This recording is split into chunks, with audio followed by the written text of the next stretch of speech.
السلام عليكم ورحمة الله وبركاته. أهلا بكم في قناتي، معكم ميرفت سيد. إن شاء الله النهاردة هنعمل مع بعض الغرزة دي. غرزة حلوة قوي اسمها النص مروحة، شكلها جميل، ممكن تعملي بيها كوفية أو شاي. وكمان الشراشيب دي شكلها حلو قوي وجديد. هنعملها مع بعض بطريقة سهلة كده وإن شاء الله تكون سهلة عليكم. طبعا الغرزة دي الأفضل إن انتي تعمليها في خيط رفيع زي اللي أنا عاملة بيه النموذج ده كده. انا هعمل معاكم بخيط تخين شوية بس عشان تبقى السلسلة باينة انا بدخل فين واخرج فين. وعشان الفكرة توصل لكم اسهل، يعني الخيط الرفيع مش بيبين الشغل قوي. بس هي لو هي هتبقى يعني هتعملي، اختاري خيط رفيع. هتكون فيه حلو قوي زي اليزا كلاسيك اللي هو الجولد ده. بيبقى حلو قوي في الحاجات اللي زي دي كده. هنعمل بقى كده مع بعض. انا الخيط ده خيط رفيع، بصوا السمك بتاعه اهو، هو كده كذا فتلة كده مع بعض. ده انا عملته بإبرة رقم 3.5، لكن انا هعمل معاكم بالخيط اللي هو برنسس ده، هعملها بإبرة رقم 4. ان شاء الله هعملها معاكم بطريقة سهلة كده من غير تعقيد عشان توصل بسرعة. وكمان نعمل مع بعض الشراشيب دي، شكلها حلو قوي ومديه منظر جميل قوي. هنعملها مع بعض كده وان شاء الله تبقى سهلة عليكم. بس لو اول مرة تشوفوني بقى ما تنسوش اللايك، ما تنسوش شير لاصحابكم يمكن يعجبهم الفيديو. انا هبتدي كده على طول. هعمل سلسلة بالمقاس اللي انت عايزاه، يعني بمقاس الشال او الكوفية اللي انت عايزاها. انا هعمل كده نموذج معاكم صغير. يعني مثلا هنعمل كده،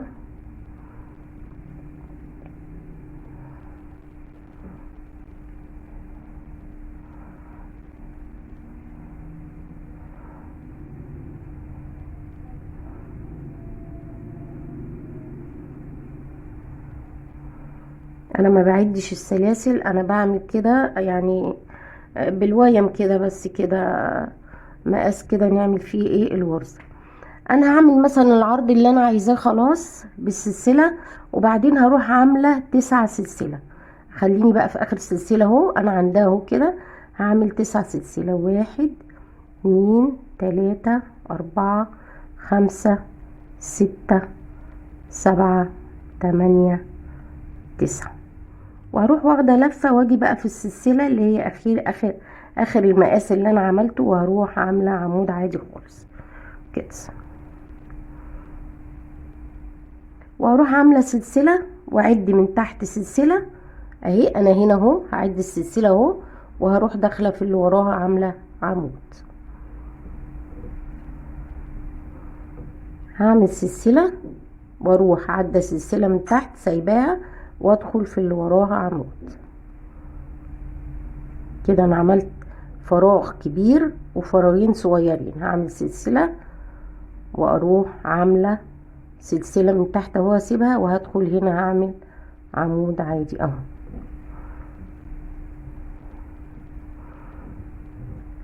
يبقى انا بعمل اهو فراغ كبير و3 فراغات صغيرين. هشتغل بقى ازاي؟ انا في اول السطر عملت 9 سلسلة وعملت عمود. هنا هروح عاملة ايه؟ هعمل 1 2 3 4، وهعد من تحت 3 وادخل في الرابعة. 1 2 3، اعمل كده لفة وهدخل في الرابعة وهعمل عمود. وارجع تاني بقى اعمل 3 فراغات صغيرين، سلسلة واروح سايبة سلسلة من تحت وعاملة عمود. ادي كده فراغ، سلسلة واروح سايبة من تحت فراغ وعاملة سلسلة واروح عاملة عمود.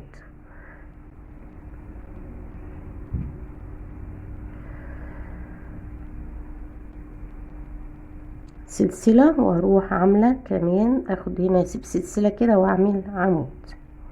انا كده عملت ال3 فراغات اهو.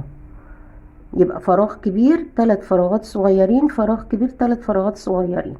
هعمل بقى كده سلسلة وهروح 2 3 4، واروح عاملة فراغ كبير 1 2 3، وفي الرابع هاخد لفة وهعمل عمود. دايما لما اجي اعمل التقسيمة بتاعتي انتهي بالفراغ الكبير، يعني انا كده بصوا هيبقى عندي 3 مراوح، ادي 1 ادي 2 ادي 3. انا هعمل العرض اللي انا عايزاه، ودايما لما اجي اقسم هنتهي بالفراغ الكبير. انا مثلا هكتفي بالنموذج ده كده عشان ما ناخدش وقت كبير، وايه هنبين فيه الغرزه هتتعمل ازاي. انا كده خلاص قسمت الغرزه. هروح بقى بعد ما انتهي بالفراغ الكبير في التقسيمه بتاعتي، هروح طالعه بسلسله واحده بس. انا في اخر السطر كده هطلع بسلسله واحده بس. دايما لما اجي انتهي السطر هطلع بسلسله واحده بس، يا اما هطلع بالسلسله يا اما هطلع ب6 سلاسل. انا كده طلعت بسلسله. بصوا هلف كده في الفراغ الكبير بقى، هدخل جواه كده واروح عامله منزلقه اهو. وهروح عامله ايه بقى زي ما انا كده في المنزلقه، هسحب الخيط لفوق واروح واخده لفه وهنزل تحت تاني. ادي كده 2، خد لفه وهنزل تاني 3. هما 3 بس. وهروح عامله ايه، هاخد لفه واطلع منهم كلهم، وبعدين اروح واخده سلسله قافله بيها عليهم. بعد ما اقفل عليهم اروح واخده سلسله واروح عامله لفه وانزل تاني. ادي 1 ادي 2 ادي 3، واروح طالعه منهم كلهم واروح قافله عليهم اهو، واروح واخده سلسله. هرجع كمان مره، انا هعمل 5 مرات. اخد لفه وهنزل في الفراغ الكبير 1 2 3، واروح خارجه منهم كلهم واروح عامله حشو واروح عامله سلسله كده. ادي 1 2 3، هاخد لفه وانزل كمان مره 1 2 3، هخرج منهم كلهم مره واحده واروح خارجه من الاتنين اللي على الابره واروح عامله سلسله كده. انا 1 2 3 4، هعمل كمان مره. انا قلت 5 مرات. ادي 1 ادي 2 ادي 3. انا بنزل 3 مرات وهروح واخده لفه خارجه منهم كلهم، وبعدين اروح واخده الاتنين اللي على الابره وهروح عامله ايه بقى. انا المفروض عندي 3 فراغات صغيرين، هاخد سلسلتين واروح جايه في الفراغ اللي في النص وعامله فيه غرزه حشو اهو. هي دي الغرزه كده هتبقى كده معايا. بصوا في الخيط التخين وبصوا في الخيط الرفيع اهو اللي تحبوه، بس هي طبعا في الرفيع احسن بكتير اهو.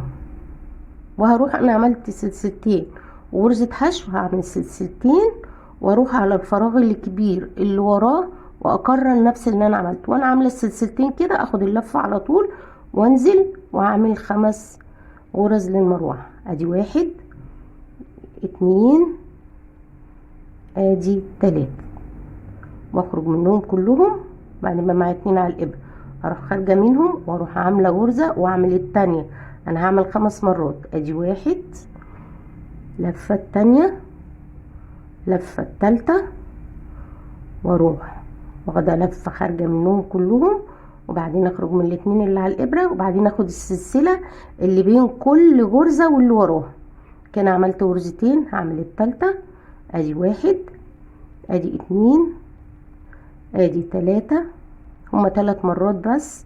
وهروح واخده اللفه خارجه منهم كلهم، اخرج من الاتنين اللي على الابره واخد السلسله عشان اعمل الغرزه الرابعه.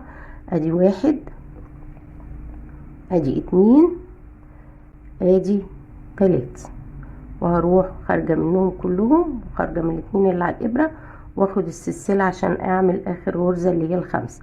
ادي 1 ادي 2 ادي 3، واروح خارجه بردك نفس الحكايه اهو. بعد ما بخلص ال5 غرز بتوع المروحه بروح عامله سلسلتين. انا كنت بعمل سلسله وانتقل على الغرزه اللي وراها، لا انا قفلتها خلاص، هعمل سلسلتين واروح عامله غرزه حشو في المربع في الفراغ التاني اهو، حشو واخد سلسلتين وعلى طول لفه واعمل اخر مروحه هنا.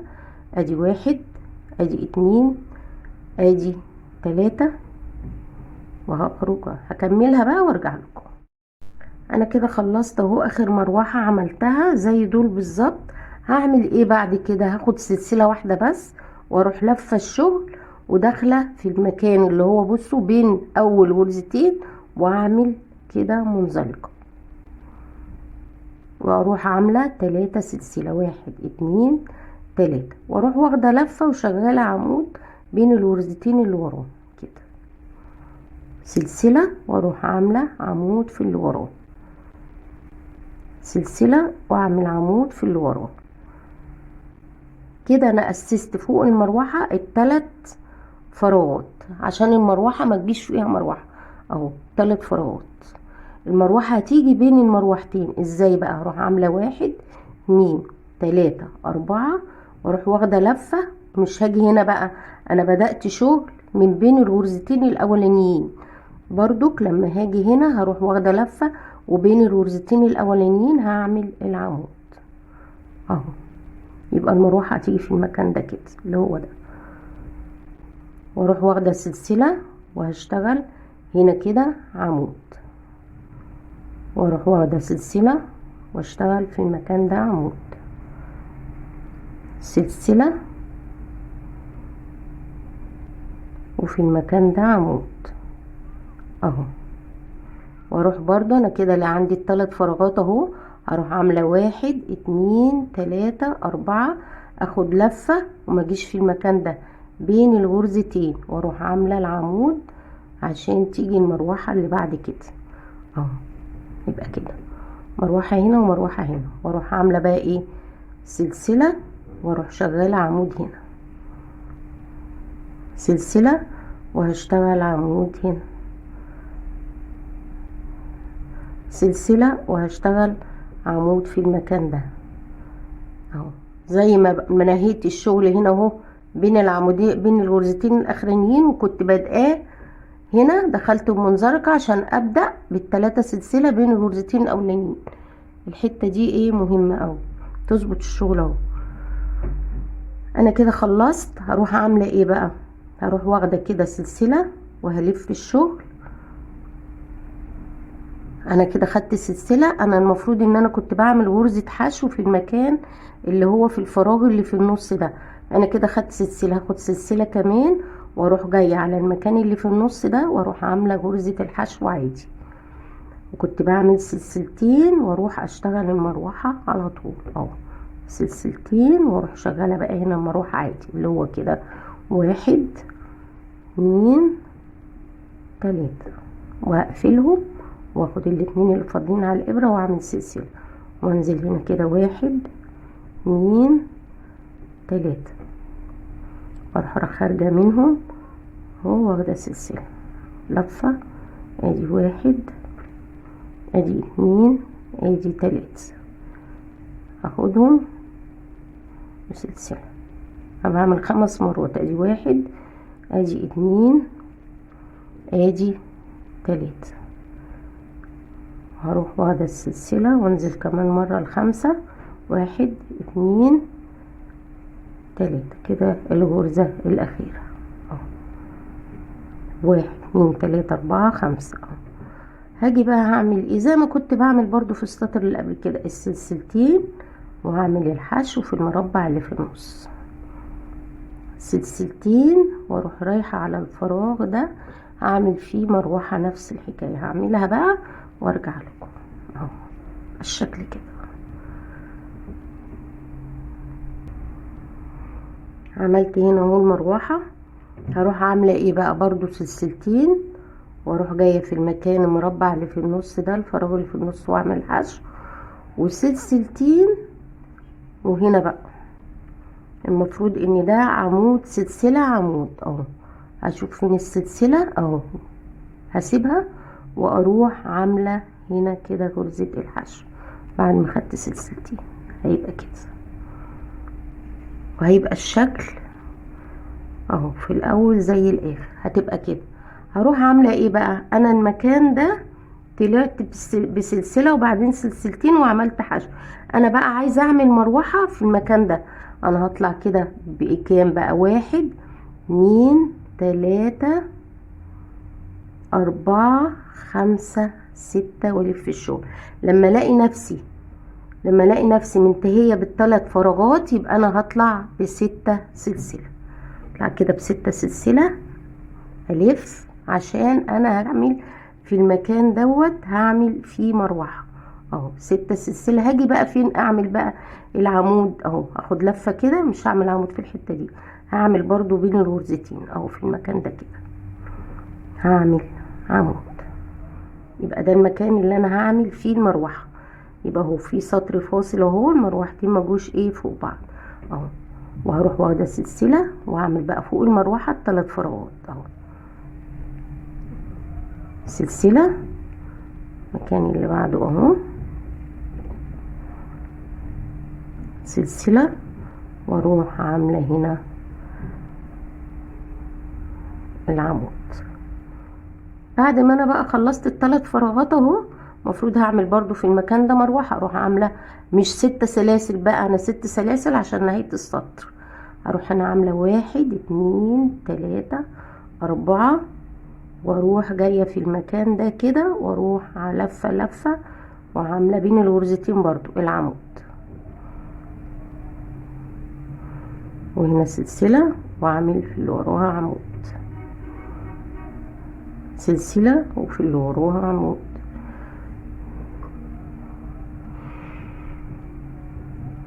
سلسلة وعمود،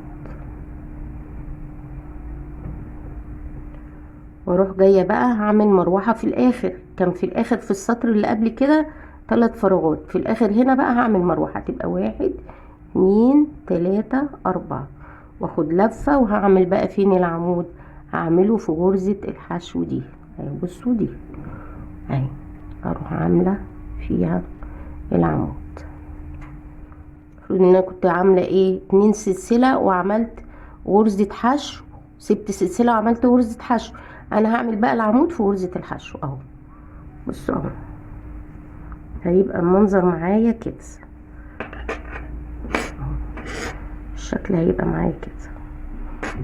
هعمل بقى تاني، هعمل ايه بقى، هروح طالعة بسلسلة واحدة بس واروح لفة الشغل، وهعمل هنا كده هخش واروح عاملة منزلقة، سحبت المنزلقة هطلع بيها لفوق، هبتدي الغرزة على طول اهو كده. واحد كده، واحد كده، لفة كده، التانية كده، التالتة، واروح واخداهم مع بعض واروح نعمل كده لفة تاني. انا المفروض بعمل 5 ادي 1 2 3، المفروض بعمل ايه 5 غرز، لكن انا بنزل 3 مرات بس عشان اعمل الغرزة اهو. السلسلة منساهاش اللي بين كل غرزة والتانية اهو، 1 2 3. هعمل هنا اهو سلسلة 1 اكملهم 1 2 3 اهو، فاضل كده واحدة 1 2 3 اهو كده، 1 2 3 4 5. وهروح عاملة ايه برضو سلسلتين، واروح جاية على المربع اللي في النص وعاملة الحشو، وسلسلتين، وعلى طول اروح اعمل المروحة دي. بعد ما اخلصها سلسلتين واعمل الحشو، سلسلتين واعمل المروحة اللي في الاخر، واوريكم في نهاية السطر هنعمل ايه. هكمل انا هنا بقى مروحة وسلسلتين واعمل هنا حشو وسلسلتين واعمل المروحة دي، واوريكم هنبتدي السطر اللي وراه ازاي. انا كده خلصت اهو اخر مروحة. هكرر بقى اللي انا كنت بعمله قبل كده. ما خلصت المروحة في اول سطر عملت ايه، رحت طالعة بسلسلة ورحت جاية بين الغرزتين هنا ورحت عاملة كده منزلقة، ورحت طالعة ب3 سلسلة وعملت عمود هنا عشان اقسم ال3 فراغات فوق المروحة دي اهو، والسلسلة، واروح داخلة في اللي وراها عاملة عمود وسلسلة، وفي اللي وراها عاملة عمود، واكرر بقى اللي انا عملته في تاني سطر اهو، سلسلة 2 3 4 عشان اخد لفة واعمل هنا مكان المروحة اهو. وهيبقى بقى الشغل كله بالطريقة دي كده، وهيطلع هنا كده الخط ده كده هيبقى مستقيم برضو مع الطلوع في السطور. بصوا هيبقى باين عامل كده اهو اهو. بصوا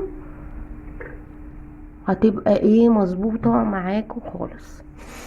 هيبقى الشغل بقى كله بالطريقه دي كده. هعمل ايه بقى؟ المفروض بقى ايه الشراشيب اللي هي دي هعملها بقى ازاي؟ هاجي في المكان ده كده، احنا لما هنخلص خلاص الشال المفروض هننتهي بالسطر اللي فيه المروحه، مش اللي مش هيبقى اخر سطر اللي هو فيه ال3 فراغات والتقسيمه، هيبقى فيه المروحه. انا فكيت اللي انا كنت بوريهولكوا هنا. مثلا انا خلصت بقى كده، هروح ايه قطع الخيط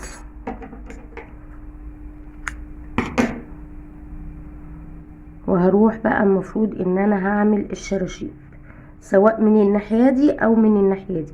انا ديت لو انا مثلا عملت السلاسل وطلع فيه زياده عن العرض اللي انا عايزاه، بصوا هروح ايه عينيه كده بمنتهى السهوله كده ومشطبه الخيط لورا عادي.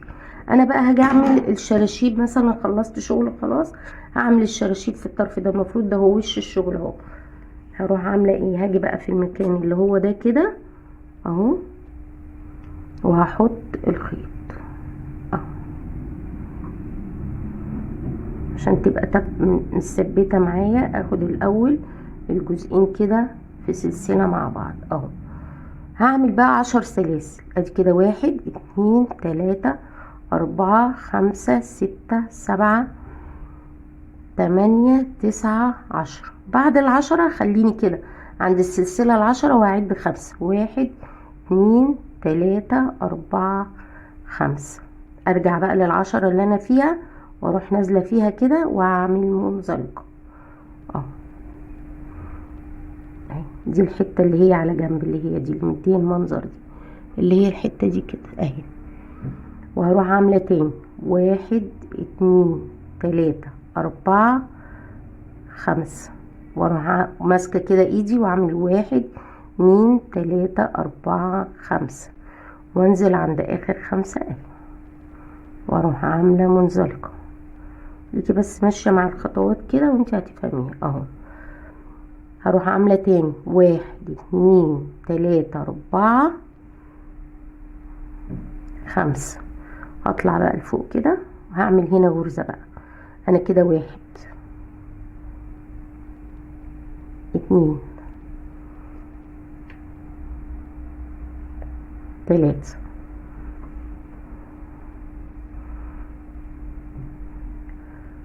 4 5. هقفلها بقى ازاي دي؟ هجيب الخيط ده كده امسكه كده، الغرزه دي عملناها مع بعض قبل كده، واروح واخده اللفه واروح داخله هنا كده.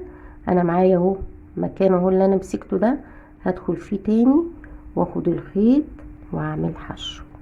هي سهله بس تبقي ماسكه الابره في ايدك. بصوا المكان ده اللي اتنشأ لي ده انا هطلع كده واخد لفه وانزل فيه اعمل كمان مره الغرزه.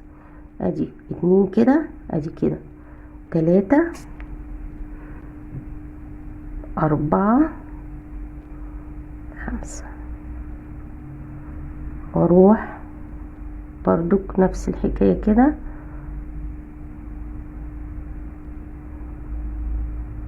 وانزل في المكان ده كده واعمل حشو.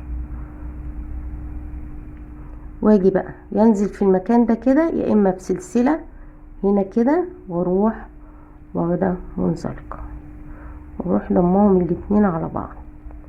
هيبقى كده بعد ما عملتهم مع بعض. انا كنت واخده 5 سلسله، لما جيت عملت دي هعملها تاني 1 2 3 4 5. هعمل بقى الغرزه اللي هي دي 1 2 3 4 5. هروح نازله كده واروح عامله منزلقه. انا كده عملت اللي هي دي، ما انا هرجع تاني كده فهعمل ان انا عملته كمان مره. انا عملت واحدة اللي هي دي اهي، ما انا برجع كده هروح بقى عاملة 1 2 3 4 5 واروح عاملة 1 2 3 4 5 واروح عدى بقى 1 2 3 4 5 وهنزل هنا واروح عاملة التانية كده. انا بصوا اهي كده التانية اتعملت. ما انا برجع تاني بكرر نفس ايه اللي عملته اهو. انا كنت واخدة في الاول 10 سلسلة، عشان ارجع هنا نفس الطول هعمل 10. 1 2 3 4 5 6 7 8 9 10 وهروح جاية في المكان اللي جنبها على طول ده كده، وهعد بقى 4 غرز حشو اهو. انا جنبها على طول اهو، ادي 1 2 3 4 وهروح مكررة تاني اللي انا عملته ده اللي هي دي اهي. هي دي هكرر بقى اللي انا عملته تاني، بس انا في الاول عملت 10 سلسلة. لا، في اللي جنبها تبقى اعمل واحدة طويلة وواحدة قصيرة، اللي جنبها هعمل 5 سلسلة بس، واروح واخدة 5 سلسلة ونازلة على طول عاملة الغرزة اللي هي البوكلة دي. هعمل نفس اللي انا عملته، بس بدل ما ابتدي ب10 وانتهي ب10 هبتدي ب5 وانتهي ب5 بس. هيبقى واحدة طويلة وواحدة قصيرة اهو. وبعد ما اشبكها جنبها على طول اعد 4 حشو وابتدي في اللي وراه. هي الفكرة بتاعت الشراشيب كده سهلة جدا اهو. بصوا طبعا الخيط ده اتخن فطلعت اطول اهو.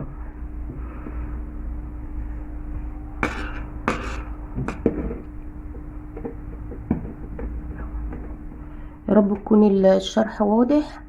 جميل قوي الغرزة حلوة قوي، واللون الاخضر حلو قوي طالع موضة، شكلها جميل. يا ريت تنفذيها هتعجبك قوي، النتيجة بتاعتها حلوة وكمان ما بتاخدش وقت. مع ان الغرزة دي بتفضلي تلفي كذا مرة بس ما بتاخدش وقت. يعني ممكن لو جبت خيط رفيع اللي هو اليزا جولد هتاخدي شلتين بس في الشال، هيكون العرض يعني ده وكمان قده كمان مرة. يعني الشال الصورة اللي انا هحطه لكم الرصاصي ده شلتين من الخيط الرفيع اللي هو اليزا كلاسيك الذهبي، اليزا اللي هو اليزا جولد الذهبي ده جميل جدا. فيا رب يكون الفيديو عجبكم، يا ريت تنفذوه وتقولوا لي رايكم ايه، واشوفكم على خير في فيديو جديد، والسلام عليكم ورحمة الله وبركاته.